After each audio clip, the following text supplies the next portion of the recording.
inasema katika Isaya 59 mstari wa kwanza, tazama mkono wa Bwana haukupunguka hata usiweze kuokoa.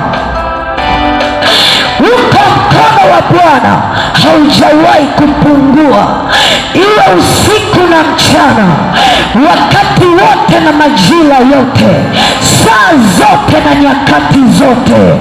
Kuna mkono wa Bwana, uko mkono wa Bwana, tena haujapungua hata usiweze kuokoa, hata usiweze kukuponya, hata usiweze kukuondolea tatizo lako, hata usiweze kuokoa.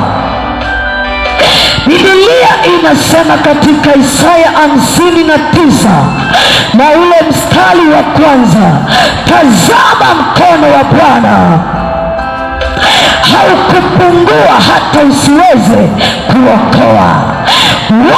Watu hawatazami mkono wa Bwana, watu hawaangalii mkono wa Bwana, ila unaangalia vitu ambavyo haviwezi kukuokoa, kukutoa kwenye magonjwa, kukutoa kwenye tope, kukutoa kwenye ziki, kukutoa kwenye maonezi. Biblia inasema tazama mkono wa Bwana.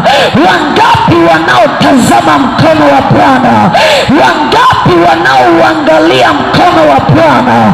Kwa sababu mkono wa Bwana haujapungua, haujapungua. Yani uko mkono wa Bwana haujawahi kupungua kiasi cha kwamba usiweze kuokoa hatua zako, usiweze kuokoa afya yako, usiweze kuokoa miguu yako. Mkono wa Bwana haujapungua hata usiweze kuokoa hatima yako, isipokuwa liko tatizo moja.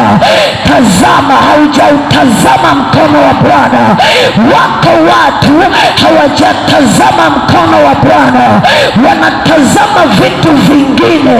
Ndiyo maana uchawi umeshindwa kukuachia, ndiyo maana mapepo yanashindwa kukuachia, ndiyo maana mizimu inashindwa kukuachia, kwa sababu jicho lako halijatazama mkono wa Bwana, halijaangalia mkono wa Bwana katika mambo yako, haujatazama mkono wa Bwana katika familia yako, haujatazama mkono wa Bwana. Biblia inasema katika Isaya 59 na ule mstari wa kwanza, tazama mkono wa Bwana haujapungua hata usiweze kuokoa.